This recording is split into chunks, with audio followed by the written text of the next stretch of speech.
everybody. Let's get started here. Well, good morning. I want to welcome you to today's learning series. Today we're going to be talking about AI 101. Let's do AI the intelligent way. We're going to explore how AI can be helping your organization scale up, be more productive, more efficient, and increase profitability.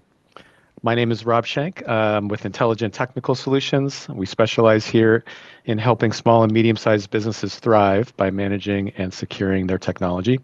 A few housekeeping notes before we get into this. Today's discussion is going to run about 30, 35 minutes or so. We'll stick around longer at the end to answer some questions. This will be recorded, so if you'd like to review this information later or share this with your colleagues, you'll be able to do so. Recordings should be able going out in the next day or so. Happy to take any questions along the way. You're going to notice in your Zoom bar a Q&A button. Please feel free to pop questions into that Q&A box. We'll have some time for some question and answer at the end of the session. All righty. You're also going to notice a QR code in some of the subsequent slides. This is going to lead to a special offer for attendees of the webinar. In case you need to leave earlier, you may want to scan that for later. So for today's discussion, I'd like to welcome our special guests. First off, I'd like to welcome and introduce Brian Kaminsky. He's Chief AI Officer here at Intelligent Technical Solutions. Brian's a former MSP owner. He runs and leads our AI initiatives, and he helps businesses like yours align technology with strategic goals with an aim towards sustainable growth. And joining him is Mike Rhea, Chief Revenue Officer at ITS. He's an expert in driving business growth through strategy and technology integration. He ensures that AI investments not only meet but also exceed long-term success expectations. Today, we're going to explore how AI can make a real difference in your business, and this is going to cut across industries from healthcare to manufacturing to retail, construction. We're going to share some insights, some stories, some practical tips that you can take back and apply in your own organization. So let's get started. So looking forward to today's discussion. So let's go over the agenda briefly. We're going to start today with an overview of what AI is. So we're all kind of working from a common baseline. We'll talk about the impact that AI is having in different industries. We'll talk through some success stories. And we'll also review some challenges that we're seeing in adoption and rollout, along with some ways and solutions to help address those. And then we'll finish up with some Q&A to make sure that everyone's questions are answered. Alrighty, so let's get started here. So Brian, let's talk AI.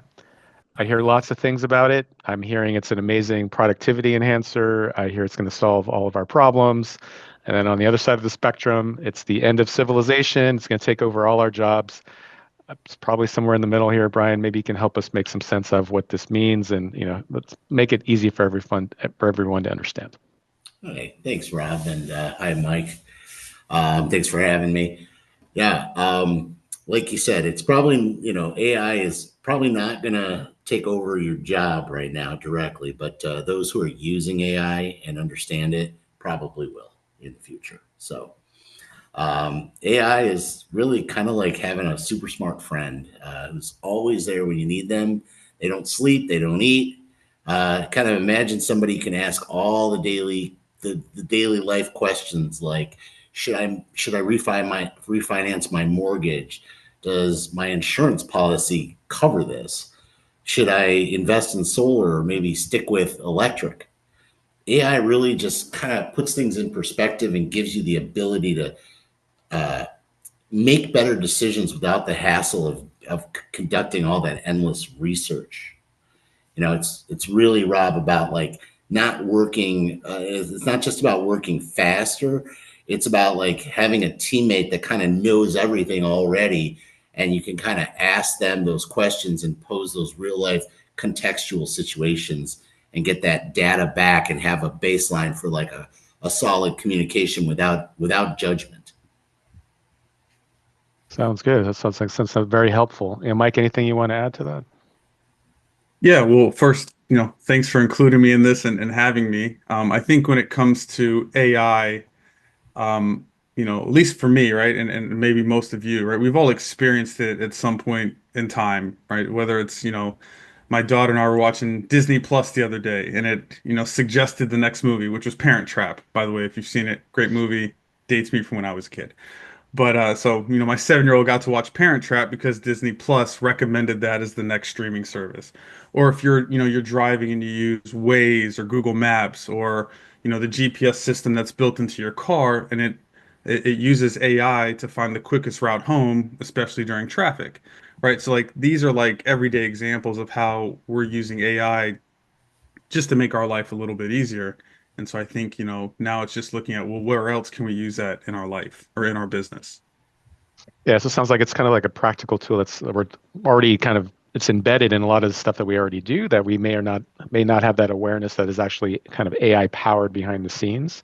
And so it's really kind of helping us make, better decisions and kind of streamline some of the stuff that we're trying to do. And this kind of, goes across industries, which maybe is maybe a good segue is to, maybe Mike, you can start to talk about what we're seeing in AI in healthcare. I know there's how is AI kind of transforming that particular sector?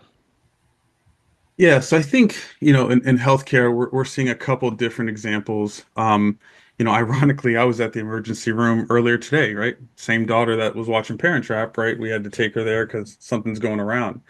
And you'd look at doctors or nurses and things like that. They're using AI today to help them do their job more efficiently and quicker, right? So they'll use it to analyze medical images, like the X-rays and the MRIs, and they'll use that to detect diseases earlier and more accurately. And so what it does is it allows doctors and nurses to give patients faster treatment, which typically improves or gives them a quicker outcome, right? Gets you from being sick to being better quicker. We see, IBM, right? IBM has their tool, their AI tool called Watson Health, I believe it's called. And IBM is using that now for cancer diagnosis and treatment. And so what it does is it processes this vast amount of medical literature, right? Patient data. It takes all of this and evaluates it, and then they use it for data that helps the oncologist. And so what they do with this data is it reduces the diagnosis time. And what used to take weeks can now take only hours. Then the other plus side is that it also increases the accuracy in identifying what the cancer type is. And then they also use AI to recommend the personalized treatment for that specific cancer type. So, I mean, it's fascinating. So that's really cool. So it's basically like it's being able to detect an issue as early as possible in the cycle, and that just seems like that would make a really huge difference in patient care Yeah. and overall, kind of recovery. Brian, maybe you can talk about what are we seeing in manufacturing? Yeah, we've worked with several steel manufacturers to actually develop AI calculators, and this is pretty fascinating. And I'll get into this a little bit deeper in the presentation. But the calculators actually help them determine the most efficient ways to use the materials that they're already using. So we were able to give it the data of how they're cutting the actual steel, and it actually recommended ways that they could cut that reduce the waste and can actually predict that the machines that they're using when they need maintenance, it's preventing unexpected breakdowns. It's kind of keeping the assembly line kind of running smoothly so that we can everything can kind of have an eye on it at all times. So it's always kind of making recommendations and saying, hey, we need to do some maintenance over here. One of the companies I can think of that comes to mind is Siemens. They've really benefited from using AI, especially in the manufacturing process itself. They've implemented predictive maintenance. And what this thing does is it's basically predicting equipment failure, when parts need to be changed, optimization processes. You know how everything kind of has a guideline, a book that we never read, and we never, we just kind of wait for it to break. This is being proactive and looking at it, and they've really immediately reduced their unplanned downtime by over 50%, and they've increased their productivity by over 20%. So like really increasing just availability of the system right? Because it's not going down as often because you're proactively addressing it. So there's an efficiency savings and also cost savings too, which is certainly an appealing offer there. And then Mike, maybe like we could shift gears to like finance. What are you seeing there, and how is AI helping in that realm? Yeah, so I think, in the financial sector, think of AI as like a watchdog against fraud. That's really where it's being used the most from my experience. We see banks using AI to monitor transactions in real time, and they use it to spot unusual activities that could indicate fraud. And so they're using AI as like this proactive approach, if you will, to protect the bank and its customers. And ideally, that reduces losses significantly. I was reading something about J.P. Morgan Chase, and what they did is they implemented AI to enhance risk management and fraud detection processes. And so what happens is they're using AI to detect like patterns, right? Unusual transaction patterns that are typically indicative of fraudulent activity. And so prior to AI, they were spending like 360,000 hours annually reviewing this type of stuff, this type of activity. With AI, they can reduce the time investment literally from 360,000 hours annually to seconds. And so what this does, one, it saves a bunch of time, right? So now people can use their time for other productive things, but it also now has enhanced accuracy in identifying fraud, which obviously leads to significant reduction in losses for the bank or losses for, in this case, JP Morgan Chase. Yeah, we're also seeing kind of, I guess, the flip side of that for from the threat actor or hacking side. They're starting to leverage more and more AI in order to go ahead and craft more compelling and intriguing emails that go ahead and phish people. So we're seeing that from that side. So AI is actually accelerating the hackers, opportunities, giving them more options to attack us. And then on the flip side of that, on the defensive side, we're seeing AI being used in defensive postures to go ahead and work its way through kind of alerting and monitoring to go ahead and lower that risk for many businesses. So we're kind of seeing this from a couple of different angles these days. I was trying to keep it positive, Rob. Yeah, yeah. But we're also Like trying to defend the, yeah, but this is something that's also being used against us. So yeah, like yeah, like fair like point. it, But like anything, it can be used for good or bad. that's right. So there's definitely two sides of the coin. Uh, Brian, let's talk about retail. How are retailers leveraging AI? Yeah, let's pull out the big boy that everybody knows, Amazon. Everybody has had their experience with Amazon, and when you go down in Amazon, you're sitting there, and all of a sudden they're making recommendations like, "You like this? You check this out. I see you added this to your cart. Here's what everybody else is buying," and you're like, "Wow, where did that come from? And how easy? Where was that at the Home Depot when I'd go in there?" And try to buy a toilet, and you're like, well, you got to make 4 other trips back to the store because you forgot that there's cords and cables and other things that you need to do to get this job done. So Amazon has been the king, I would say, of they've implemented an AI recommendation system. So they use this system, and it scores how people browse, it watches your personal purchase history, and it really has increased their sales by over 35% of their revenue. And then what they've done on the other side of the coin to help reduce some of like the inventory turnover and stuff, they've implemented an AI system there too that actually can predict inventory turnover, reducing holding costs by over 15%. So when you combine those two together, you're looking at about 50% additional savings in general. Yeah, it's pretty massive. So, I mean, I think anything that helps the client experience and kind of connects the dots a bit more and kind of leads people to associated purchases and related services that's kind of a huge value add for sure. Imagine, the size of Amazon, and you start adding 50% to your bottom line. You're like, yeah, that's worth it. Yeah, for sure. All right, Mike, what about construction? Any AI applications there?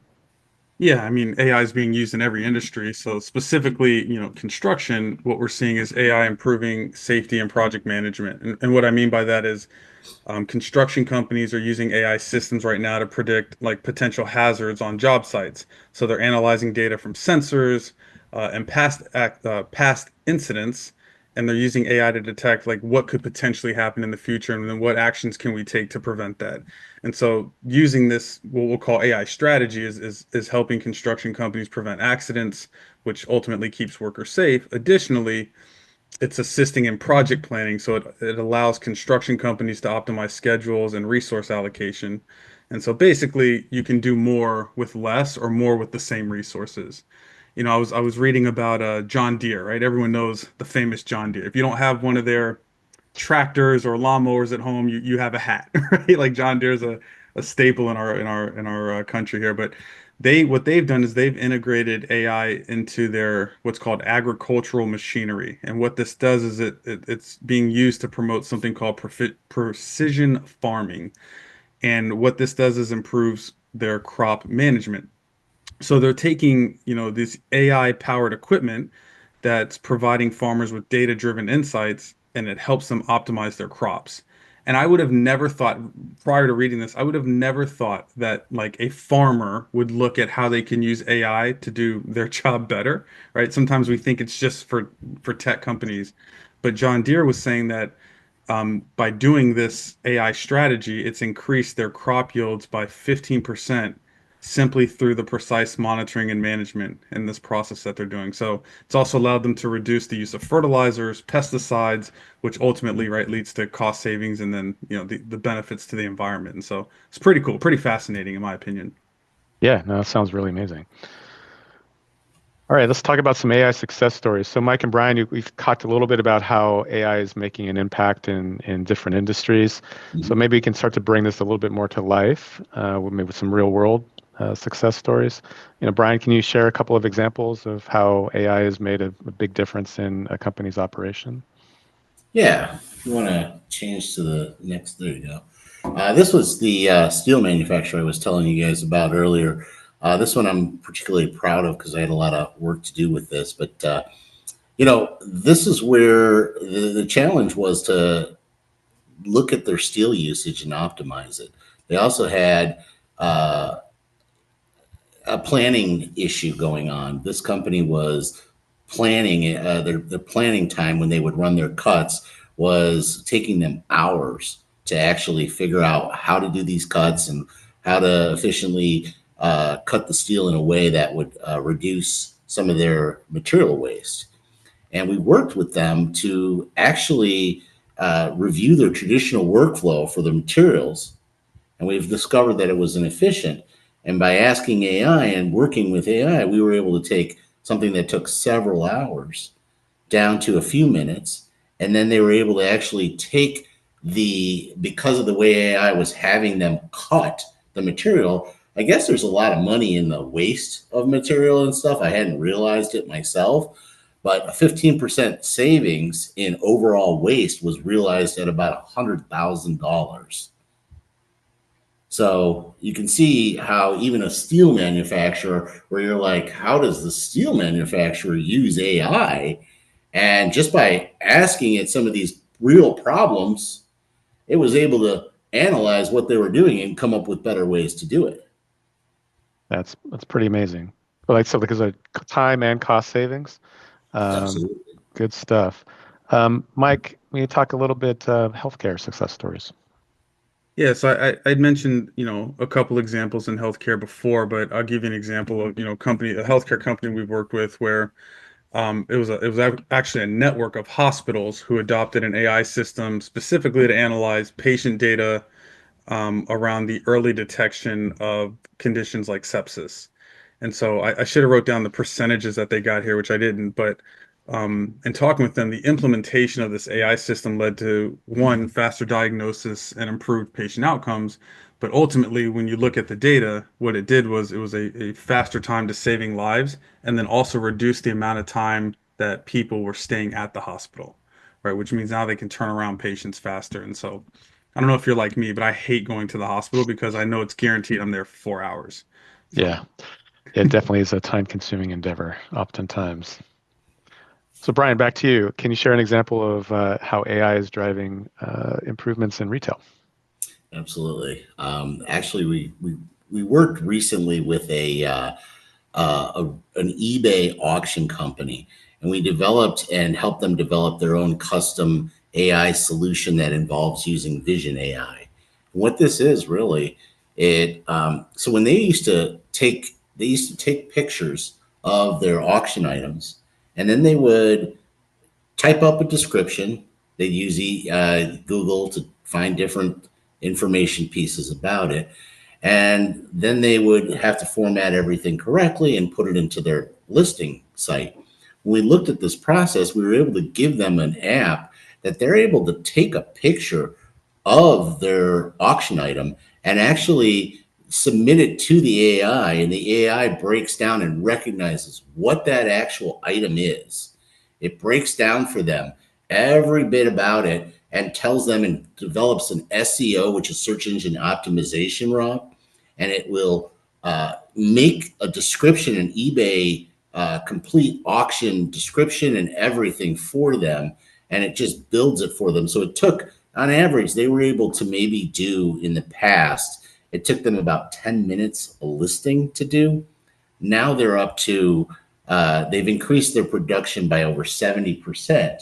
So they're able to do, I think they were doing maybe like 7 or 10 a week. Now they're up to almost 100 a week. So not only that, once we added the SEO portion, Rob, we were seeing a lot of fewer. So we work with these partners often to like continually develop and make sure it's improving, because AI is always changing. But we were able to actually reduce some of their customer inquiries that they receive on some of these listings and everything, and questions and answers, and they were actually seeing higher sales. So between the two of them, the automation didn't just save them time, it empowered them to kind of optimize every listing. Yeah, and it's really kind of growing their business and growing their revenue, which is like, what we're in business to do, right? Yeah, it's a great example how AI can really streamline your operations, drive both productivity and revenue growth, all by just simplifying one of the most essential processes in e-commerce. Sure. Mike, what about the finance sector? Yeah, so earlier I mentioned something I read about JP Morgan Chase, but specifically a company that we worked with, they needed to streamline their Roth IRA, what's called conversion analysis process. And so what was happening is this company specifically was dealing with like large volumes of complex financial data, and their advisors were spending a significant amount of time manually analyzing the numbers to provide, personalized recommendation for their clients. And so Brian, in working with them, helped them develop something called the Rothalizer. Side note, look, Brian is really good at AI consulting and helping you and all that stuff. His naming isn't the best, but we're gonna go with it, right? He created this AI assistant called the Rothalizer. Yeah, it is kind of memorable, Rothalizer. I mean, yeah, it'll stick with you for sure, Yeah. right? But this tool that Brian created, what it did was it analyzed all the complex financial data quickly and accurately. And then this tool also provided the personalized, now data-driven recommendations to the advisors in a fraction of the time. And so this AI assistant, right, the Rothalizer, it improved workflows for the advisors. It enabled the advisors to make faster, more informed decisions. And ultimately, the advisors now were spending less time on data and research and more time in front of the clients, right? Which enhanced satisfaction and built trust. And now also the advisors could rely on more accurate data instead of stuff that had human error as a part of it. So it delivered a much faster result than before. Yeah, I mean, if you can correlate and align speed with a high level of accuracy, I mean, that's kind of like we definitely want to be there for anything that you're doing workflow wise. So Brian, what about cost savings and then the kind of professional services realm? Yeah, so professional services, I would consider that pretty much any office environment. We've worked with several professional services firms that we're spending, and we all do this. We all spend a lot of time on email correspondences. If you take a vacation, your email doesn't seem to take a vacation. It seems to just wait for you and sits in a pile. And then when you get back, you get to work harder to catch up to all of that. So I have a little bit of experience with that because I was recently in the hurricane in Tampa. And, through a choice, not even my own, I didn't have power. I didn't have an internet or anything, and everything just kind of piled up. Well, I've been creating these email pro bots. And what these things do, we developed this, it's an AI assistant that it doesn't just take over and do your email for you or anything. It's not an automated system like that, but you feed it that information and it processes the relevant personal notes and information it's been trained on, the way I write, the way I like to craft emails, and the way I prefer to communicate with others. And what we've seen on this is, we've taken an email down from 5 to 10 minutes down to 2 to 3 minutes. It allows them to really save on the formatting and the spell checking that we all have to do and things like that we spend on our email, that we know what we're trying to say. We just can't say it fast enough. And so, not only did not only was I able to kind of catch up on all of my email that I was out within probably about 2 hours. So a week's worth of emails, I was able to catch up in about 2 hours, just by prompting it and telling it what I wanted to say.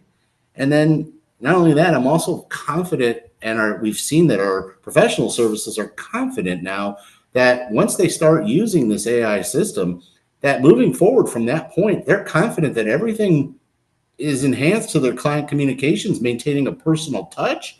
They're not sacrificing anything. They know that this is what they did and how it came down to it. So it really gives them back, not only gives them back the time that they needed to focus, and it allows them to really grow their relationships and what matters.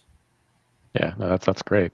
So we're seeing, like, it's pretty clear at this point that AI is delivering some kind of tangible results. We're seeing time savings, cost reductions, improved accuracy, increased revenue, and we're seeing this across industries. So for the audience, we can consider somehow similar solutions might apply to your business. We'll talk through some kind of challenges that we're seeing implementing AI, and we'll talk about some ways to overcome those challenges. So as cool as all and as inspiring as some of these success stories are, there's also the other side of the coin. It's like implementing AI isn't the easiest walk in the park. There's a large number of, surprisingly high number of AI projects fail. I'm hearing, I've heard like 80%, which seems like a pretty high number. Maybe Mike, we can deconstruct this a little bit, and what are some ways to address this? And Yeah, and I think, in future slides, we're going to talk through 80% of them fail. That's a huge number. So we want to look at, well, what can we do in our control, whether it's ITS or you as, one of our partners, what can we do to avoid some of these pitfalls? But yeah, to your point, Rob, 80% a failure rate is not a winning rate. yeah. Yeah, and when you brought this up to me, Rob, to be honest, I started challenging us and our team to figure out, well, why? Why is this happening? Why are we can't sell a product that 80% of our projects fail? That's got to be huge. So I think it's very interesting to actually dig into that a little bit, figuring out why. Well, let's talk about it. Mike, you want to chime in? Let's get started on this. Yeah, let's do it. So I think, in order to make sure that your AI initiative succeeds, right? In my opinion, I think it's crucial to start with a clear goal in mind, right? So you wouldn't take a trip without knowing where you want to end up, okay? Unless you're just going for a drive. But you wouldn't take a road trip with your family unless you had a defined destination, if you will. And so I think the same goes for AI, okay? And so consider AI, or remember it rather, that AI is more of a journey than a destination.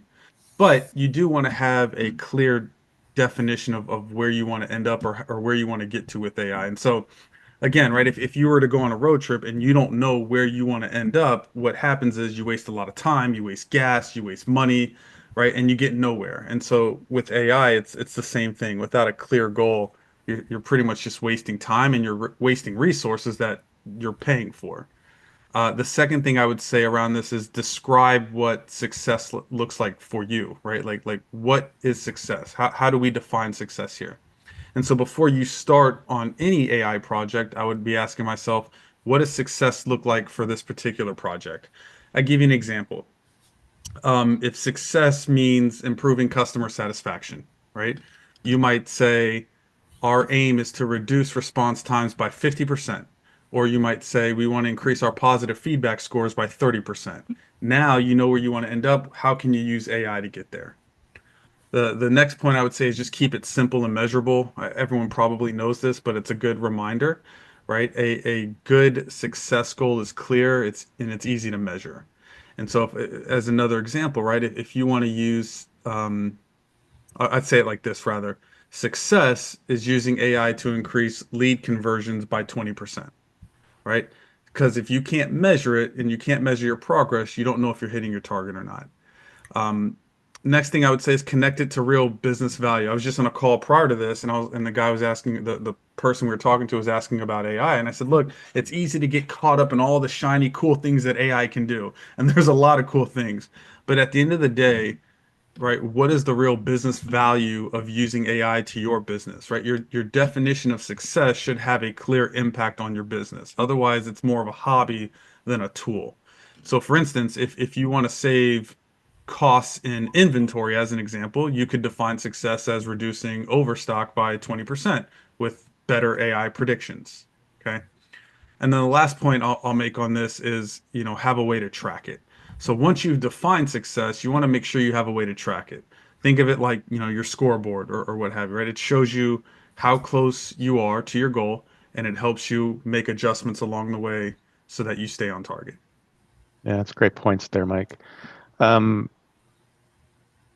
Brian, can you chime in on not boiling the ocean? Yeah. So, after you've defined your what AI success would look like, I would say, a lot of clients and what we were finding in the 80% that were failing were just like Mike just pointed out, seeing all these shiny new things that are coming out and they're trying to do it all at once. It's really leading to spreading your resources too thin and really getting stuck.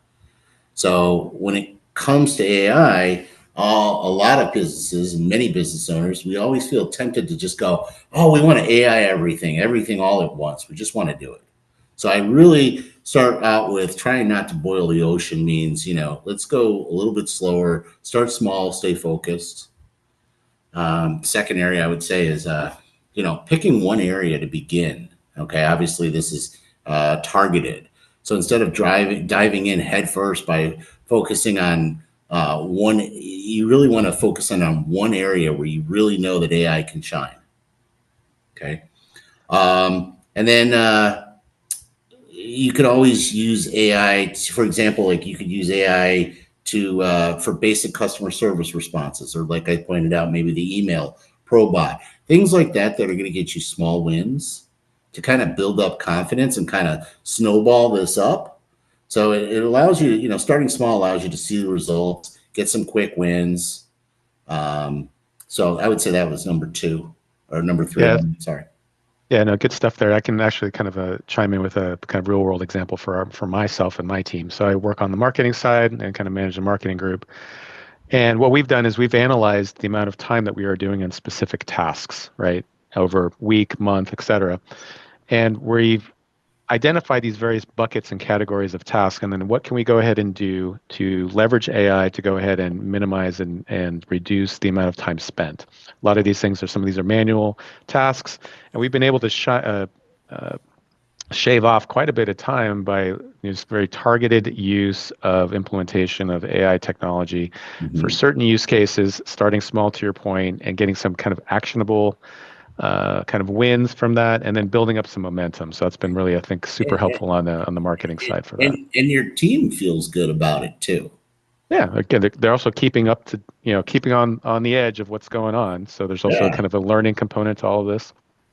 And it's also from a competitive advantage too. It's also the more that you can be integrating and being more competitive with current landscape of tool sets, you're going to be better off as an organization as well. for sure. Alrighty, let's keep going here. AI fuel. Let's talk about this. Mike, you want to chime in on this one? Yeah, so right. So we talked about like clearly defining success and then, starting off small, right? Or don't boil the ocean. I think the third point here is to ensure that your data is clean and well organized. And so to the name of this slide, right? Data is AI's fuel. And so at the beginning, it does make sense to invest time in getting it done right. And so a couple points here that I would say is, data is the foundation of AI, right? Data is what gives AI signals. It gives it everything it needs to operate. And so you want to make sure your data is clean and well organized. If you, an example is like if you put bad fuel into a car, it's not going to run well, right? Unless you have an electric car. Okay. The same goes for AI. And so if your data is messy or unreliable, right, AI will give you messy, unreliable results, right? It'll struggle to give you what let's call accurate insights. So it's like, I don't know, it's like trying to cook a meal with spoiled ingredients. It's going to give you a stomach ache, right? It's just not going to come out right. And so the last thing I'll say to this, data being AI's fuel is that I think it's super important to just acknowledge and accept that the right thing to do is invest time up front to get it done right. Invest time up front to organize and clean your data. It'll save you a bunch of headaches down the road, and it'll help you get the most out of your AI projects down the road. Yeah. Brian, you want to add anything? Yeah, I was going to say that's actually where we see a lot of people struggle is with their data and having, the wherewithal to know how to go through it and clean it up and provide clean data over to AI so it can give them the results that they're looking for. So, Yeah. Yeah, I think there's also like from a business governance strategy, having that clean data is also super important because once you start integrating AI into that, if you don't have things organized and permissioned properly, you run the risk of data leak, right? Where you're implementing a system, you've gone ahead and tied it into your data, and then people who are not supposed to see certain things are now able to see certain things that they shouldn't be seeing, now and that's you've now you've entered the world of what you don't know, right? yeah, for sure. So, Things to keep in mind. Let's build a culture of AI, Brian. yeah, What I do we need to just do? want to briefly talk about this, but I think it's really critical that we bring this up, Rob. It's part of the problems with rolling out AI is a lot of people, like you said in the beginning, is this AI going to take over my job? So it's important that we build a culture. We're business leaders, so we have a job to build a culture of AI in our company, and it's not about just it isn't about having just the right tools.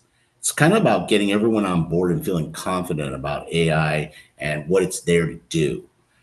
If you have somebody who's negative, so if you have one person like a sour apple that can spoil a whole bunch, you're going to have a lot of resistance. And we've seen that happen where somebody kicks in their heels and drags their heels through a project. And then that negativity and that resistance really spreads quickly throughout the organization. So it's really key that we as leaders, as business owners and leaders, drive that culture of AI.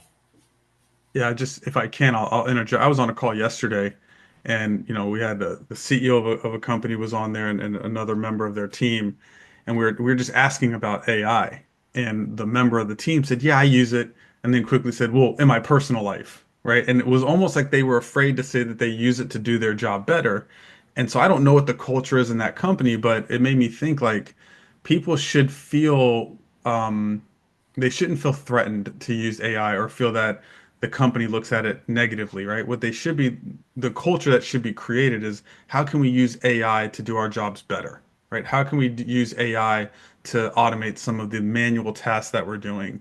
And so I just think that if there's a negative connotation around AI, that to Brian's point, that negativity will spread fast throughout an organization. And now it can actually hurt the company as opposed to using AI to help the company. And Yeah, I would but say, let's, if I can just chime in here, because I think many employees and team members are using AI, whether they say so or not. So that's one thing. So sorry, this undercurrent is already there. So it's mainly about how does an organization decide to talk about this openly? Do we have an AI policy? What's our governance strategy around this? And to kind of bring up these kind of larger topics before it gets out of control, before you start leaking data out of your infrastructures.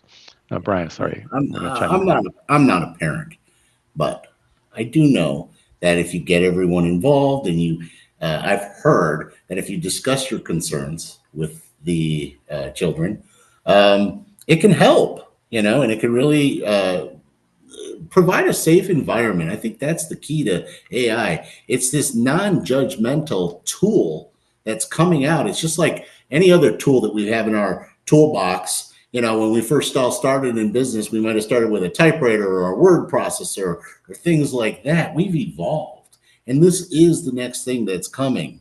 So it is important that we don't, kick back on it and we embrace it a little bit. And as leaders, we build a really good culture that it's safe to bring these ideas and these things, and like you pointed out earlier, use them with some with make sure you're using them responsibly.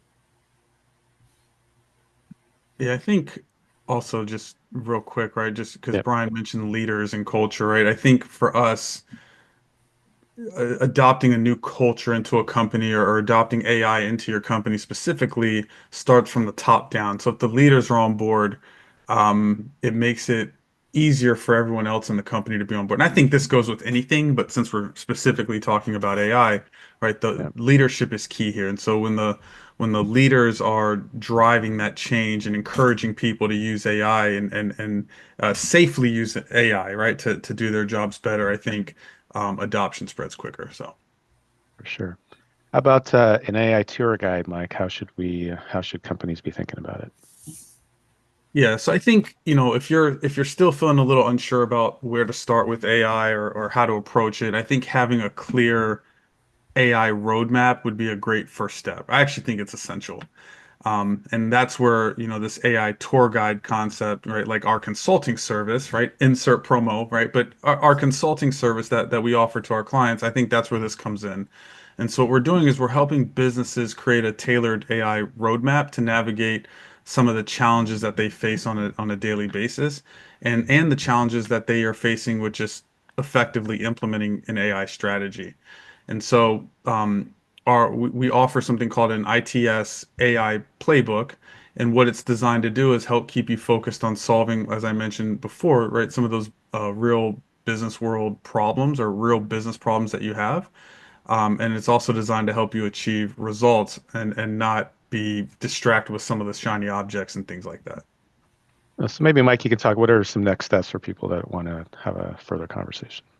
Yeah, so I think if you're ready to like take that next step and start to adopt AI into your culture, one, just know like ITS, we're here to help, right? And so you can skip the AI learning curve and jump straight in, right? With a couple different options that we have. Or you can, try to learn it yourself, right? It's completely up to you. But if you want to kind of skip that learning curve and look at how we can start to see some results from AI, the first thing I would say is on this screen here you see there's a QR code at the bottom right.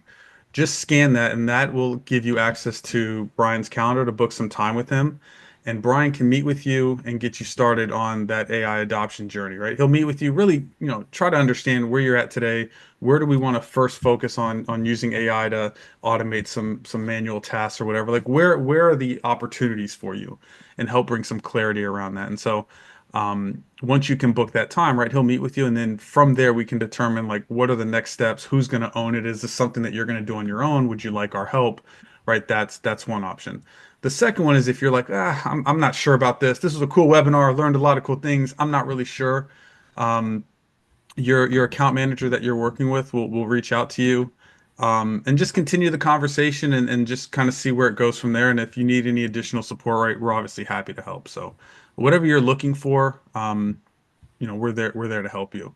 The Yeah, last thing is, sorry, just the last thing that Rob said at the beginning, right, is we're giving a free copy of something.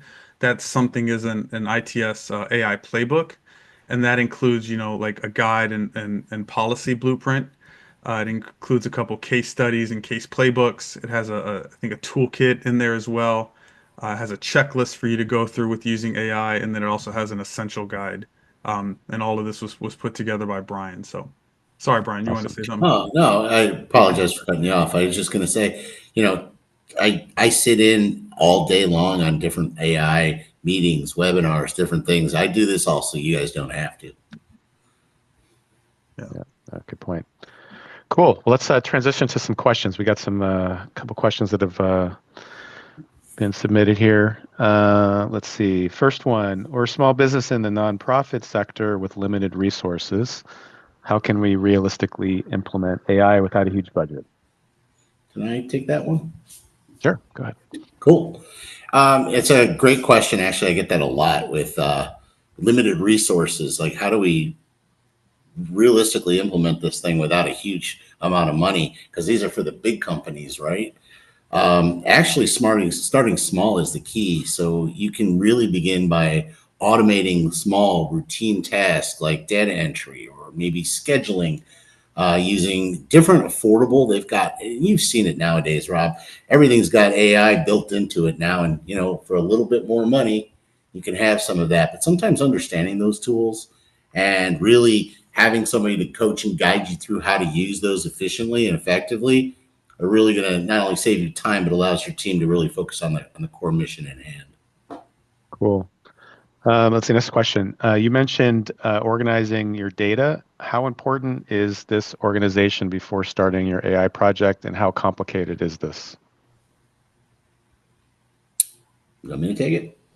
Yeah, you take it, Yeah, Brian. it's critical. So data is AI's fuel, and so when you say that, it's like, okay, well, whatever we feed it, if it's not clean and organized data, the system can't really function effectively.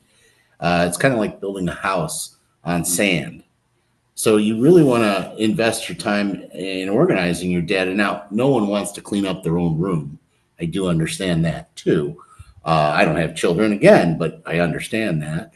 And, you know, so what we do is we actually sit down and we help, deliver the clean data that AI is going to need to solve the problem at hand. And by starting small, it allows us to peel that apart and just deal with that one thing that we give it. So it's pretty focused. Sounds good. To Brian's point of evolution, there is concern that, like the typewriter has been replaced by computers, AI will replace fill in the blank. Fill in the blank. For me specifically, it is creatives, artists, writers, editors. What are your thoughts? Yeah, I've actually sat in a lot of different webinars where that topic comes up. And marketing departments are probably the first and the largest that everybody thinks are going to be going away. It's about adoption of any tool. This there's a difference between weak AI and smart AI. We are in the weak AI phase, and that just means that it's very, it only knows what we tell it. It only has access to what we've given it. When we get to the smart AI, then we have to worry. Then we're talking Terminator and end of days type stuff. But we're not there yet, and that's light years away. Trust me. But when we start looking at some of these jobs that may be going away or adapting, okay, it's like any other job. We now have different tools that we can take with us. So the mind of a marketer is still going to be critical. We're still going to need that creative thought because AI can help us get started, but it can't actually do the job of the marketer yet. So Yeah, I'll just add, right, like, AI is going to replace, to the question's point, right, fill in blank, right? It's going to replace jobs. It's common concern. I think it's important to communicate to your team, especially if you're looking to increase adoption, that AI isn't magic. It's a tool and it's designed to assist and not replace. And so I just think that, showing people how to use AI to eliminate some of these mundane everyday tasks and allow them to focus on more meaningful work or things that only they can do, they can now use AI as a tool. With that said, though, I do think that AI is not really here to replace people, but I think the people who know how to use AI efficiently will replace the people who don't know how to use AI efficiently. that reminds me of a conversation, Mike, you and I were having. And I asked you the other day, I said, would you even hire anybody today that didn't know how to use Microsoft Office Suite? Yeah, no, it's a good point, right? Like if today, if I was interviewing somebody and they said, I don't know how to use Google to search for things, right? I would literally think they're incompetent. We're getting to the point, right, probably 2 years from now, where if I'm interviewing somebody and they don't know how to use AI, it's going to be an interview question, right? How do you use AI to do your job better? If they don't know how to use it, I'm going to think the same thing as if they didn't know how to use Google to search. Yeah, and I would say we're doing that now. Yeah. As far Okay. as There you on go. the marketing side, it's like one of the initial questions that we ask is, "Hey, tell us about your experience with AI tools and what benefits have you gotten, and given me some opportunities and use cases that you've Yeah, used it." and And and it's a disqualifier from our standpoint right now. and one of my goals, in as being the AI in our company, is to supercharge and work within our own company for some of the other departments to enhance those. Mike's sales team, I have a project to work on developing sales leads and things like that that are going to help be done through AI or with the assistance of AI. Cool. I got one more question. Looks like so far. How do we ensure our AI projects align with our business objectives? Yeah, I can take that. Again, right, like kind of what we said earlier, I think it's crucial to define what success looks like from the get-go. So set clear, measurable goals that align with your overall business strategy, and then, track progress and make adjustments as needed.